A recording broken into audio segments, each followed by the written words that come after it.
আজকের এই প্রোগ্রাম আমরা জানি রাজনৈতিক নেতারা তাদের বক্তব্য দিয়ে চলে যায়, কিন্তু গণসংহতি আন্দোলন একটু ব্যতিক্রমধর্মী প্রোগ্রামের আয়োজন করেছে।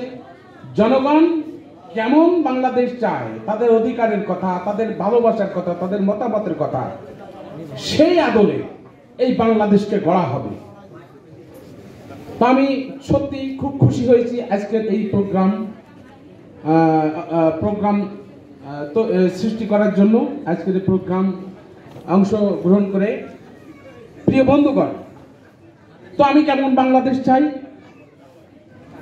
জুলাই আগস্টে যে সংগ্রাম হলো, 1971 সালে যে সংগ্রাম হলো, সেই সংগ্রাম বৈষম্য বিরোধী শ্রমিক, কৃষক ও ছাত্রদের সংগ্রাম। তা আমি একজন শ্রমিক, আমরাও বৈষম্যের শিকার হয়েছি। আমরা কিভাবে বৈষম্যের শিকার হয়েছি? আমরা রাষ্ট্রায়ত্ত পাটকলের শ্রমিক ছিলাম, আমাদেরকে বের করে দিয়ে এখনো কর্মকর্তা কর্মচারীরা এখনো চাকরি করছে এবং তারা সুবিধা ভোগ করছে। তাহলে আমাদেরকে বৈষম্যের শিকার করা হয়নি? আমরা আমাদের পরিবার পরিজন নিয়ে রাস্তাঘাটে ঠোকর খেয়ে খেয়ে মরছি। আমার সংসারের, আমার সন্তানের লেখাপড়া বন্ধ হয়ে যাচ্ছে। আমি বাধ্য হয়ে আমার বাল্য বিবাহ, আমার ছোট বাচ্চা মেয়েকে বিবাহ দিতে হচ্ছে, তার কারণ তাকে খাওয়ানোর কোনো ক্ষমতা আমার নেই। আমার সন্তানের লেখাপড়া বন্ধ করে দিতে হচ্ছে। আমার বাবা মার চিকিৎসার খরচ আমি দিতে পারছি না।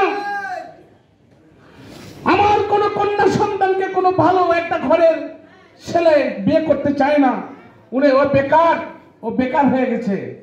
প্রিয় বন্ধুগণ, এই রাষ্ট্রায়ত্ত পাটকল চালু করা সহ বাংলাদেশের যে সমস্ত শিল্প কলকারখানা আছে, সকল শ্রমিকদের ন্যূনতম মজুরি ধার্য করার জন্য আজকের এই শ্রমিকদের পক্ষ থেকে আমি প্রস্তাব তুলছি।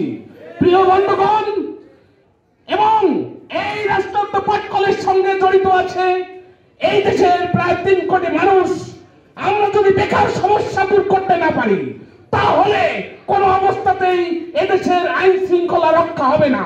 আমি যখন আমার সন্তানকে যখন কলেজে যাই, তখন ধার হাতে যদি 20 টাকা ধরিয়ে না দিতে পারি, তাহলে কোনো অবস্থাতেই ওই সন্তান চলে যাবে বিপথে। সেই জন্য আমাদের বেকার সমস্যা দূর করা দরকার। এবং পরিশেষে আমি সকলের প্রতি আহ্বান রেখে যে আপনারা অংশগ্রহণ করেছেন এবং শুভেচ্ছা জানাচ্ছি, এই কথা বলে আমি আমার বক্তব্য এখানে শেষ করছি। আল্লাহ হাফেজ।